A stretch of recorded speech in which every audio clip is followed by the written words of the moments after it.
Niyaya ko nga itong pamilya ko kumain sa labas. At dito nga kami sa Mang Inasal kakain. Kasi ngayon araw birthday ko. At dito nga ako nag-celebrate sa Mang Inasal. Isang panibagong kwento na naman to. Pero bago ang lahat, intro muna ako. Ako si Yan, isa akong selbetero. At ito ang kwento ko. Ngayong gabi nga, alis nga kami ng pamilya ko. Kaya ito, kakatapos ko lang magbihis. At ito naman ang asawa ko. Nag-ayos na nga siya ng sarili niya. Kahit naman maayos siya. At bago nga kami umalis, bigla nga bumisita tong kapatid ko. Mukhang nakarandam na. Kaya sabay sugod sa dito sa amin. At buti na nga lang, bago kami umalis, dumating na tong order ko na cake. At ito naman si Baby Larky. Nakabantay na nga sa pintuan. At parang alam na nga niya, nagagalan na naman siya. Kaya ito, kinuha na sa ng mama niya. Ang lakas talaga ng pakiramdam ng bata na to. Kaya ito, kinuha ko na siya sa mama niya. At ito nga si Baby Larky. Tututingin nga sa camera. At bago nga kami umalis, ito si Marin Gian. Tatagay muna nga daw. Happy birthday nga pala dito sa pamangking ko. Kasi sabay kami nito. At itong anak ko, nag-request na nga ng Jollibee. Nagulat nga ako kay Marin Gian. Kasi biglaan niya ako inabutan ng tagay. Birthday ko naman daw kasi. Kaya daw tagayin ko na to. At ito naman si Jesse Vlog. Tamang vlog na naman nga. Isang panibagong kwento na naman yan, tol. Nagugulan nga ako. Kasi ako yung may birthday. Pero si Baby Larky yung nakapula. At ito nga mga kapatid ko. Okay na nga daw kasi nakabisa sila. Kaya itong anak ko, pinutusan ko na bumaba ng danan. Mauna na nga kami dun sa baba. Hihintayin ko na lang yung mga kapatid ko. Binuksan na nga ng anak ko yung gate. At excited na nga siya. Kaya kami dalawa ni Baby Larky lumabas na dito. At ito nga bumaba na itong asawa ko. At nagsilabasan na nga sila. At nandito na naman nga si Jesse Vlog. Tamang vlog na naman nga siya. Siyempre vlogger siya. At ito nga sabi niya picturean ko nga daw siya. Pero hindi niya alam naka-video. At yung isang cart nga sa labas, pinasok muna sa loob. Kasi medyo matatagal lang kami. Okay na, napasok na nga sa loob. Kaya ito sinarado na ng kapatid ko. At nilalak na nga niya yung gate. Okay na nga, nalak na nga niya. Kaya ito hindi na rin kami nagtagal. Umalis na kami dito. Kasi anong oras na? Magsasara na yung kakainan namin. Hanggang alas 10 lang kasi yun. 8:30 na ng gabi. At doon nga ako magse-celebrate ng birthday ko. Nandito na nga kami sa kanto. At ito nga naghanap pa kami ng isang tricycle. Kasi hindi kami kakasa sa isang tricycle. Kaya kailangan dalawa. Kasi ang dami namin. Siguro mga 10 kami. Kaya kailangan talaga dalawang tricycle yung gamitin. Nakasakay na nga sila lahat. At bago nga ako sumakay, meron niya tumawag sa akin. Shoutout nga pala dito. Sumakay na nga ako ng tricycle. Kasi baka maiwanan ako.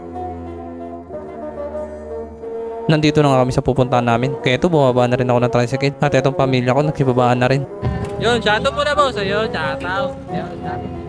Nakababa na nga kami lahat. Kaya ito, papasok na kami sa Mang Inasal. Dito nga ako magse-celebrate ng birthday ko. Kasi nakaraang birthday ko. Sa Jollibee kami nag-celebrate. At habang nandito nga ako, meron nakakilala sa akin. Shoutout nga pala sa'yo. Nagsipasok na kami sa loob ng Mang Inasal. Nakapasok na yung pamilya ko. Kaya ito, pumasok na nga rin ako. At nandito na nga kami lahat. At shoutout nga pala sa mga crew dito. Kasi kilala rin nila ako. Umorder na nga ako ng kakainin namin. Okay na, naka-order na nga ako. Kaya ito number namin. Inabot ko muna dito sa kapatid ko. Pagtapos nung pumunta na kami sa lamesa namin. Mahaba-haba ang lamesa namin. Kasi marami kami. Dito nga napili mag-celebrate ng birthday ko. Kasi dito sa Mang Inasal, only rice. Okay na daw yung mga order namin. Kaya ito, isa-isa na nila kinuha. 10 piraso nga in order ko. Kasi 10 kami matatako sa only rice. Naalala ko tuloy. Yun ang karang birthday ko. Nagdala kami ng kaldero. Kasi doon sa Jollibee walang only rice. Kaya naisipan namin magdala ng kanin. Kasi panigurado mabibiting kami sa kanin. Umupo na nga ako dito sa upuan ko. At itong ano ko panayingawi. Kasi wala pa yung Jollibee. Nandito na nga lahat ng order namin. Kaso wala pa yung dalawang mag-asawa. Kasi nutusan ko bumili ng Jollibee para sa mga bata. At mga ilang minuto nga dumating na nga itong mag-asawa. At dala na nga nila yung mapagkain ng bata. At binigyan na nga sa akin ng utol yung para sa mga anak ko. Kaya ito inabot ko na yung price ni Baby Larky. Kasi pansin ko nagugutom na itong bata na to. At yung para naman sa anak ko binigay ko na nga. At ito nga doon gusto niyang kainin. Yung spaghetti na may chicken. Ayaw niya daw kasi na iniyaw. Gusto daw niya yung prito.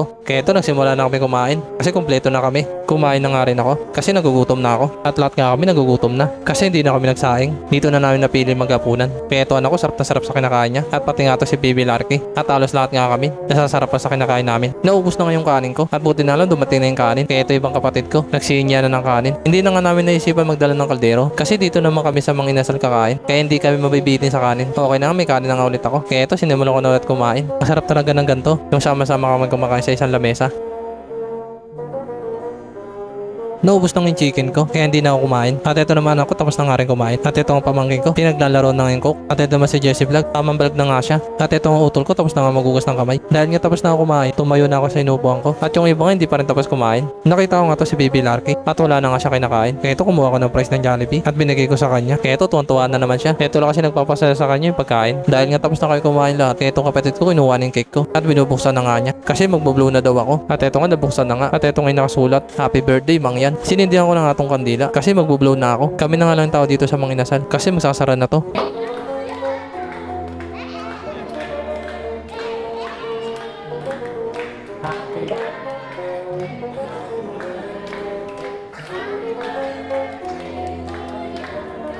Nag-blow na nga ako at sabay nga kami na pamangkin ko kasi kasabay ko to mag-birthday. Yun nga lang nakaitim ako at siya naman nakapula.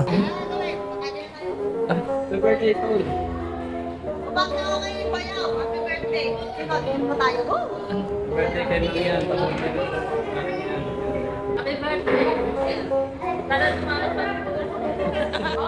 birthday! Binuwat ko na nga to si Baby Larky kasi binati na nila ako kaya nagsilabas na kami dito sa Mang Inasal at pasaya nga ako ngayong birthday ko kasi kasama ko yung pamilya ko kumain sa labas. Yun nga lang kulang kami kasi iba kong pamilya nandun sa kabilang pabrika. Uminto mo na nga itong mga kapatid ko kasi kinukulit sila ng mga anak nila at pati palayan ako nangungulit at eto nga si Baby Larky tuwa nga kasi nakita na naman siya ng mga laruan at eto naman anak ko tamang pili nga lang sa mga laruan. Meron niya tinitignan to si Baby Larky sa taas at eto naman anak ko mukha nakapili na ng laruan niya.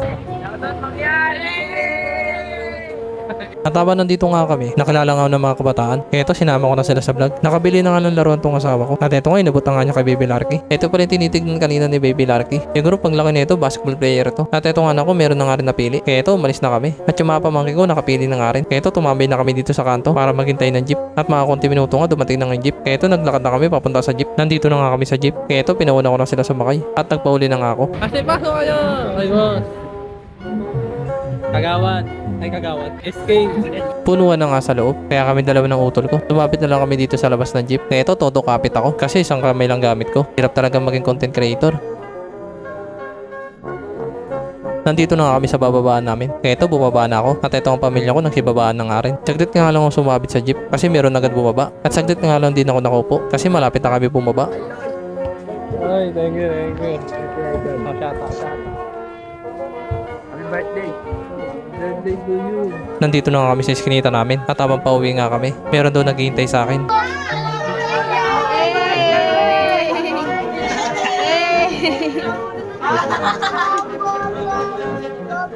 Birthday mo niya! Happy birthday!